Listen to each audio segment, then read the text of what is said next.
பிஜேபிக்கு தமிழ்நாட்டில் ஒரு விசிபிள் ஃபேஸ் உருவாகி இருக்குது அப்படிங்கிற அந்த நெரேட்டிவையும் பாரதிய ஜனதா கட்சியினர் தொடர்ந்து செட் பண்ணிக்கிட்டே வராங்க. இதில் மிக முக்கியமாக சோஷியல் மீடியா அண்ட் நெரேட்டிவ் கண்ட்ரோலை வந்து யூடியூப், ட்விட்டர் போன்ற சமூக வலைதளங்கள், வாட்ஸ்அப்லேயே வந்து எங்களுக்கு ரீச் அதிகமாக இருக்குது. டிஜிட்டல் லெவலில் நாங்கள் பாலிடிக்ஸை பிஜேபி தான் முன்னிலையில் இருக்குது அப்படிங்கிறதையும் பாரதிய ஜனதா கட்சி தலைவர்கள் தொடர்ச்சியாக கூறிக்கொண்டே வருகிறார்கள். இதில் மிக முக்கியமாக அர்பன் மிடில் கிளாஸ் சப்போர்ட், அதாவது கிராமப்புறத்தை தாண்டி நகர்ப்புறத்துங்களில் மிடில் கிளாஸுக்கு இருக்கக்கூடிய பாரதிய ஜனதா கட்சியினுடைய சப்போர்ட் வந்து அதிகமாக இருக்குது. அது போக ஐடி எம்ப்ளாயிஸாக இருக்கட்டும், இல்லைனா தொழில்துறையில் இருக்கக்கூடிய பிஸ்னஸ் கிளாஸ் பீப்புளுக்கு பிஜேபி மேலே ஒரு ஈர்ப்பு சக்தி இருக்குது அப்படிங்கிறதையும் தொடர்ச்சியாக பிஜேபியினுடைய தலைவர்களும் சரி, பிஜேபி களத்தில் இருக்கக்கூடிய ஒரு சில தொண்டர்களும் தொடர்ச்சியாக சமூக வலைதளங்களில் பேசிக்கொண்டே வர்றதை நம்ம பார்க்குறோம்.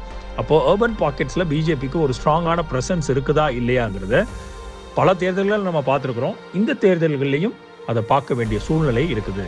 இது எல்லாத்தையும் தாண்டி இது எல்லாமே ஒரு மீடியா இமேஜ் மட்டும்தானா அப்படிங்கிற அந்த ஒரு கவுண்டர் சைடை நம்ம பார்க்கும்போது கிரவுண்ட் லெவலில் பிஜேபிக்கு எந்த விதமான ஆதரவும் இல்லைங்கிறது நிதர்சனமான உண்மையாக தெரியப்படுகிறது. ஏன்னா பூத் லெவல் ஏஜென்ட்ஸுங்கிறது ஒரு கேடரோட ஸ்ட்ரென்த்தை வந்து காமிக்கிறது. அதில் பிஜேபிக்கு வந்து மிக குறைந்த லெவலில் தான் இருக்குதுங்கிறது தான் மிக நிதர்சனமான உண்மையாக நம்ம பல்வேறு தேர்தல்களில் பார்த்து கொண்டே வருகிறோம். அப்போ ரூரல் தமிழ்நாட்டில் பிஜேபிக்கு ரீச் வந்து சுத்தமாக இல்லைங்கிறதும் மிகப்பெரிய ஒரு அடையாளமாக பாரதிய ஜனதா கட்சிக்கு பார்க்கப்படுகிறது. அப்போது ஸ்டூடியோவில் மட்டும்தான் ஸ்ட்ராங்காக இருக்கிறாங்க, கிராமத்தில் இன்விசிபிள் அப்படிங்கிற ஒரு தன்மை தான் இன்றைக்கு பாரதிய ஜனதா கட்சியினுடைய தமிழ்நாட்டுக்கு இருக்கிறதாக அறியப்படுகிறது. மொத்தமாக திராவிடியன் ஐடியாலஜிங்கிறது ஒரு ஸ்ட்ராங் பேஸாக தமிழகத்தில் நிலவி இருக்கக்கூடிய, பரவி இருக்கக்கூடிய ஒரு சித்தாந்தம்.